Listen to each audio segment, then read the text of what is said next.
Well, welcome back to our study of Old Testament history. This is Bible History 1. Let's review a little bit of last time's lesson so that we can get into the latter part of that we didn't quite get through. The mother promise, the prophecies of all prophecies, is Genesis 3:15. God speaking to the serpent, actually to the devil, personified in that serpent. He said, I will put enmity, warfare, ill will, between you and this woman, Eve, between your seed and her seed. Now you may think of that as plural, and rightly so, but it's basically singular because it says he, her seed, one man. He shall bruise your head, you will bruise his heel. Jesus in his death and his resurrection took away the devil's power, but in that he himself was hurt temporarily. We saw through the Old Testament that was the story of the Old Testament. As the devil tried to destroy this woman's seed, and God always raised up one individual to keep that from happening. Cain killed Abel, and God raised up Seth. The whole world became wicked, and God raised up Noah. The whole world became idolatrous, and God raised up Abram. Israel went away into Egypt, and God raised up Moses. God chose Judah as the tribe through whom to bless the world, and then David's family, and Goliath tried to destroy David's family, and Saul tried to destroy it, and Jonathan tried to destroy it, Absalom tried to destroy it, and Athaliah tried to destroy it, and yet God triumphed in every case. In captivity, Haman, the wicked second in command in the Persian Empire, tried to destroy Israel, but God raised up Esther to preserve the seed. During the period of 400 years of biblical silence, the Seleucid Empire tried to destroy the seed, and God raised up a man named Judas Maccabees, the hammer, to save Israel. And the Feast of Dedication Day in Israel honors that. Finally, the virgin had a child without any explanation, no man's seed in it. And Jesus is born. And he fights the devil even when he's an infant. He tries to destroy Jesus, and Joseph, his father, carries him away to Egypt. He meets him in the wilderness of temptation, and 3 times drives the devil away with the spoken and the quoted word. For 3.5 years, the devil tries with Jewish hypocrisy and Roman brutality to destroy and overcome Jesus. And Jesus conquers them all on the cross and proves it by being raised from the dead. And Paul tells the church at Rome, in chapter 16 of Romans, verse 19 and 20, I would have you wise in that which is good, and simple unto that which is evil, and the God of peace shall bruise Satan beneath your feet shortly. So precious in the sight of the Lord is the death of his saints. For with Jesus' death, with every saint's death, Satan's head is bruised again. That's last time's lesson very quickly. Now there's one other point on the discussion of Genesis 3:15 that we need to talk about, and that's the aftermath of that conflict. I want you to see that the Savior's power is seen in some claims that he makes.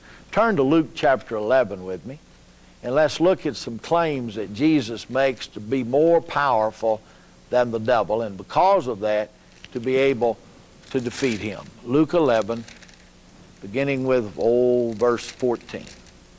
Luke 11, beginning with verse 14. Jesus was driving out a demon that was mute.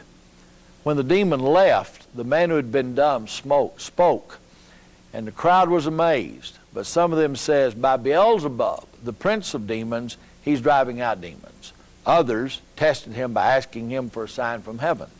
Jesus knew their thoughts and said unto them, any kingdom divided against itself will be ruined, and the house divided against itself will fall.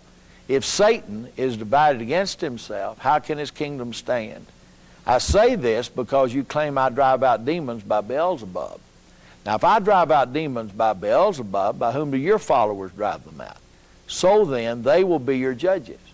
But if I drive out demons by the finger of God, Matthew says the Spirit of God, then the kingdom of God has come to you. Watch this text. When a strong man, fully armed, guards his own house, his possessions are safe. But when a stronger than he comes and overpowers him, he takes away the armor in which the man trusts and divides up his spoil. He that is not with me is against me. He that does not gather with me scatters. Jesus says the aftermath of this struggle that I'm having with the devil today to bruise his head will prove that I am stronger than he is, that I'm able to spoil his goods, that I'm able to completely plunder his house, that I can enter into his house and completely and absolutely destroy his things. I can bind him up and tie him to prove that he has absolutely no power over me, over anybody that is connected with me. That's the aftermath of this struggle. If Jesus bruises the devil's head, then the devil has absolutely no power over Jesus, over anybody who belongs to Jesus. And of course, he bruised the devil's power, not only by dying on the cross, but also by being raised from the dead. In John 14, in verse 30, read that text. I'm not going to turn over and read it, but read that text. Jesus says, the prince of this world comes, but he has nothing in me. He has absolutely no power over me. Jesus' sinless life negated the devil's plot. Jesus said in John 10, mark this passage down, it's on your outline.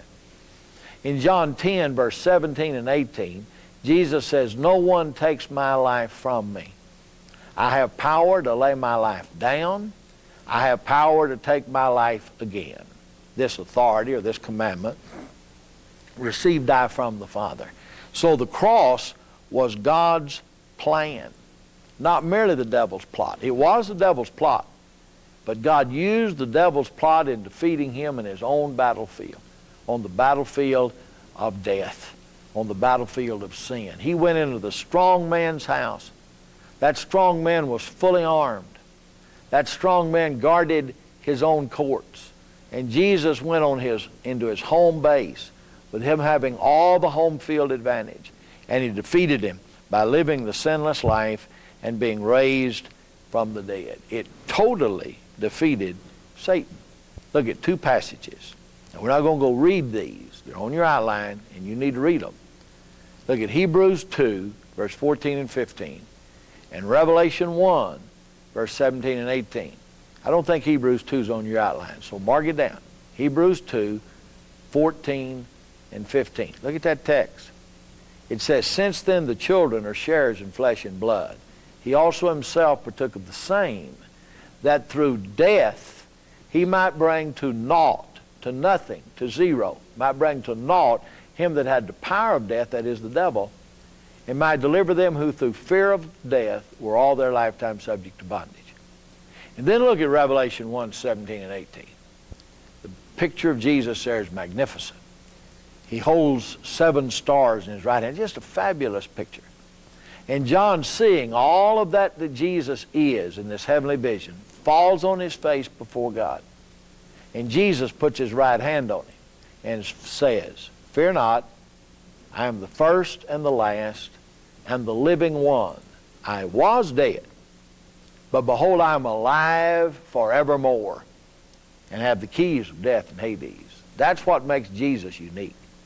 Not simply his life, not simply the fabulous teaching he did on the Sermon on the Mount and in the parables, not simply the remarkable love he had for the poor and the downtrodden, but the thing that makes Jesus unique, he is the only one that can say, I was dead, but now I am alive forevermore, and I hold the power of death and Hades. The devil's head has been bruised, the serpent has been crushed and destroyed, and Jesus holds all power over that dominion that once he held. Now that power is portrayed by the resurrection, but it's seen in the cross.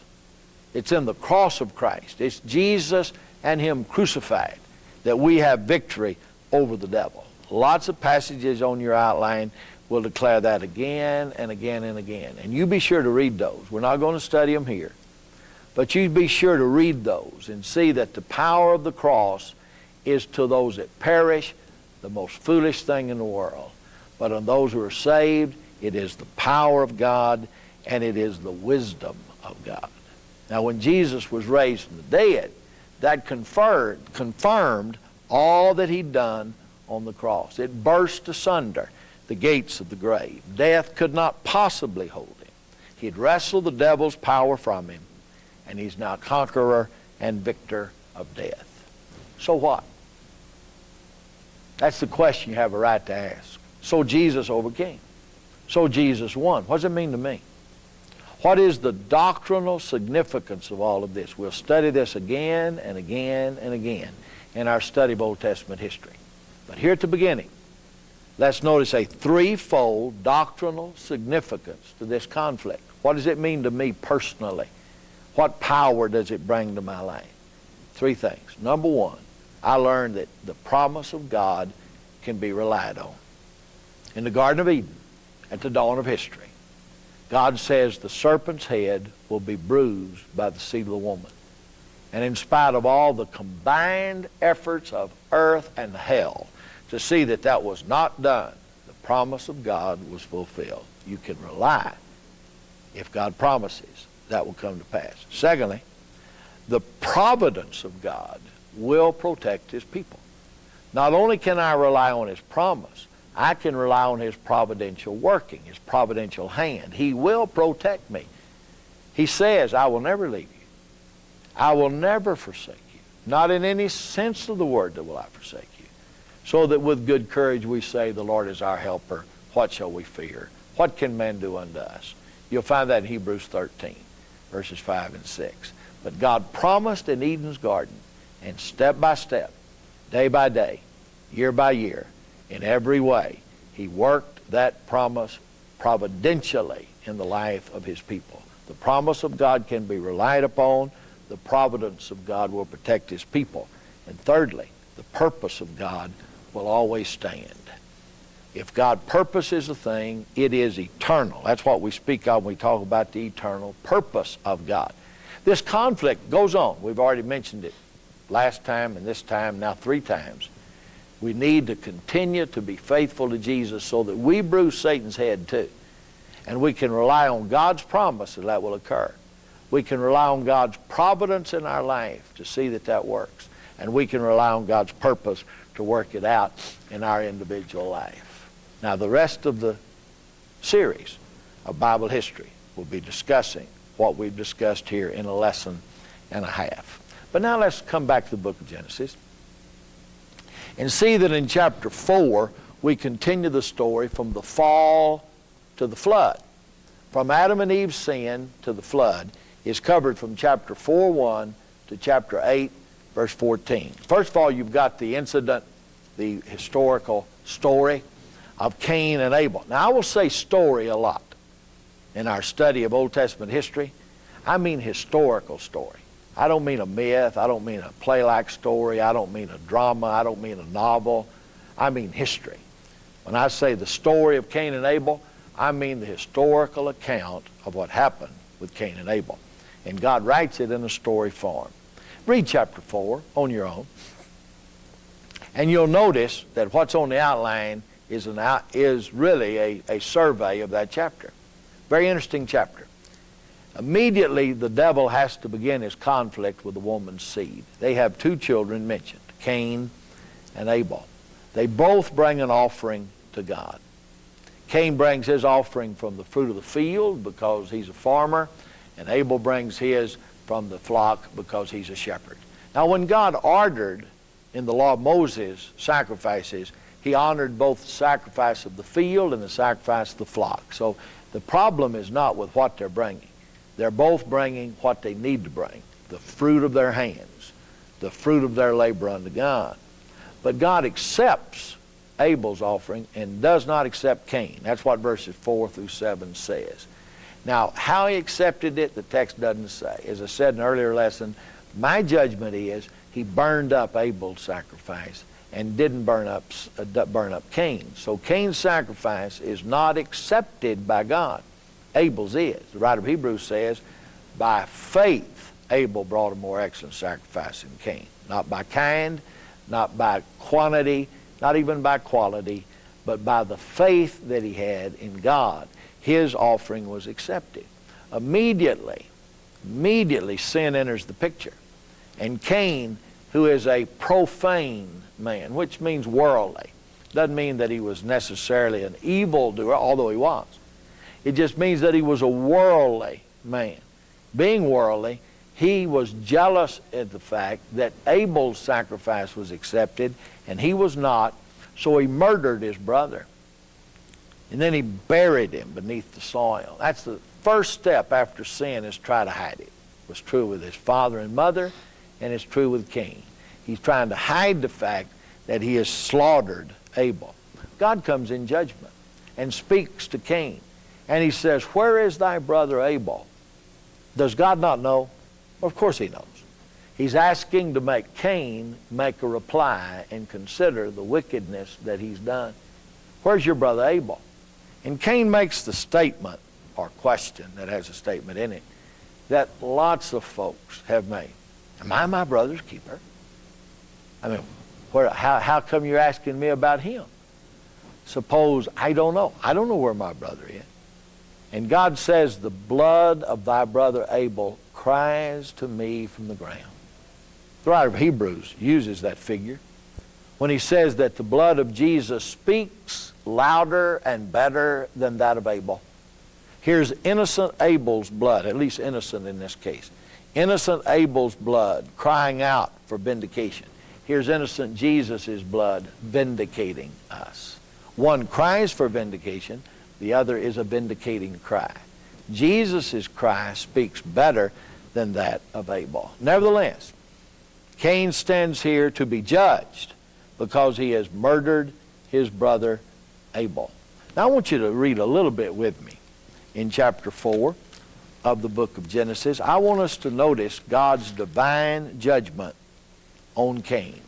Chapter 4, beginning with verse 9. Verse 10. The Lord said, "What have you done? Listen, your brother's blood cries out to me from the ground. Now you are under a curse and driven from the ground, which opens its mouth to receive your brother's blood from your hand. When you work the ground, it will no longer yield its crops for you. You'll be a restless wanderer on the earth." There's his curse. He'll not find a place where he can raise a good crop, and he'll be a nomad. He'll be a wanderer all of his life. Now watch Cain's cry to the Lord. Cain said to the Lord, verse 13, chapter 4. Cain said to the Lord, "My punishment is more than I can bear. Today you're driving me from the land, and I'll be hidden from your presence. I'll be a restless wanderer on earth, and whoever finds me will kill me." Oh, the Lord said, "That'd put you out of your misery, and that's not what I want. My punishment," the Lord said, "Not so. If anyone kills Cain, he'll suffer vengeance 7 times more." Then the Lord put a mark on Cain, so that no one who found him would kill him. So Cain went out from the Lord's presence and lived in the land of Nod, east of Eden. And then Cain's line begins to be mentioned as in verses 16 through 24. We find out that he is really the father of what we would call more modern living than Seth's line, who replaced Cain, will be. Matter of fact, in verses 16 and 17, his people are city dwellers. They build the great metropolitan cities of that day. His seed in verses 18 to 20 is polygamous. They not only become city dwellers, they begin to become sexually oriented, as many times cities become. In verse 21, they're players on instruments of music and workers in fine things, and so they're given to culture.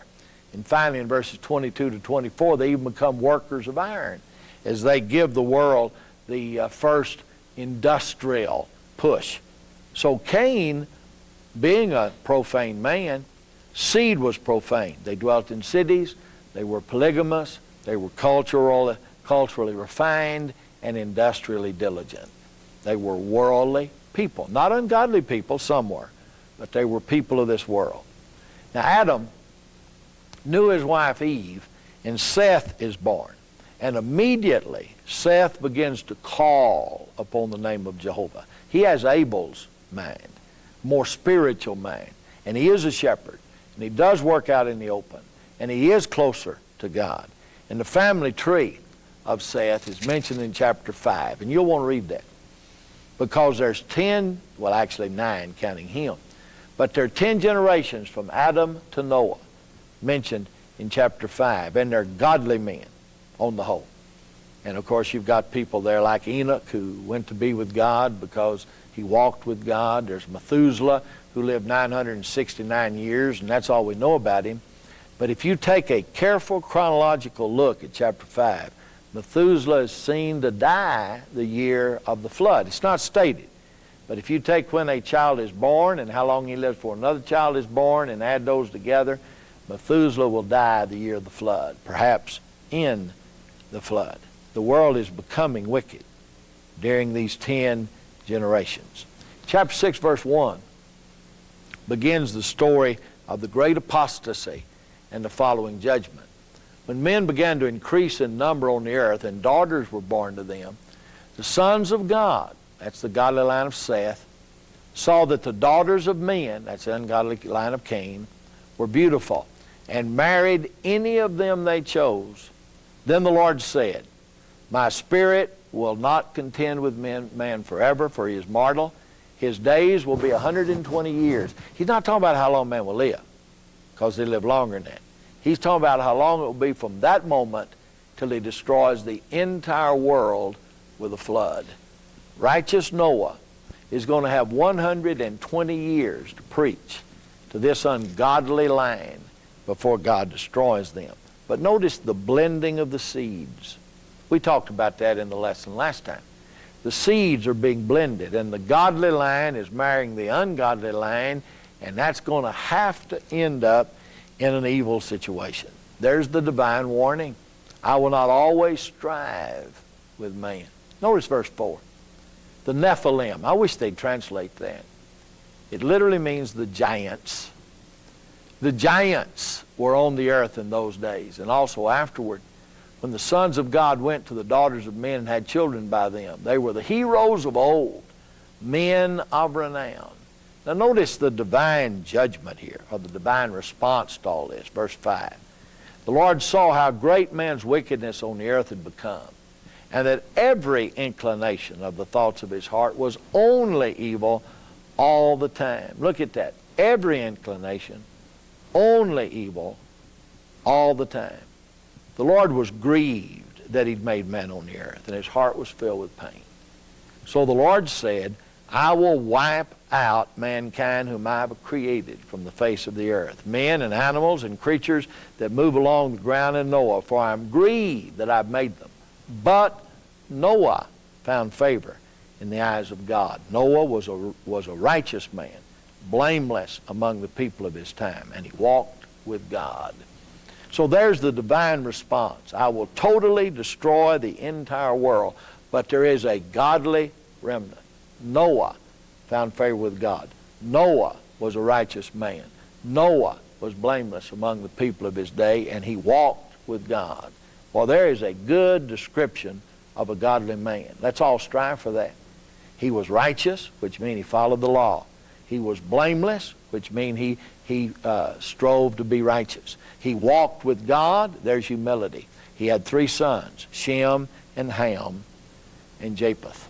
And so God says in verse 11, now the earth was corrupt in God's sight and was full of violence. God saw how corrupt the world was, or had become, for all the people on earth had corrupted their ways. So God said to Noah, I'm going to put an end to all the people. For the earth is filled with violence because of them. I'm surely going to destroy both them and the earth. And then he begins to talk to Noah about building the ark. And the ark was to be 450 feet long and 75 feet wide and 45 feet high. And he tells him about doors and rooms and talks about all the building of the great things of the ark. And then he tells him in chapter 7, take your family and you go into that ark. And the Lord shut him in.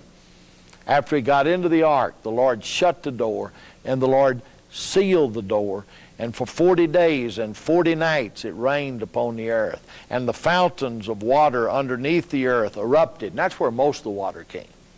The world was not flooded by the rain as much as it was by the eruption of all this water that was under the earth, and the fountains of the deep gave forth their water, and the whole earth is covered with water deep enough to float this ark. And for a full year, they're on that ark.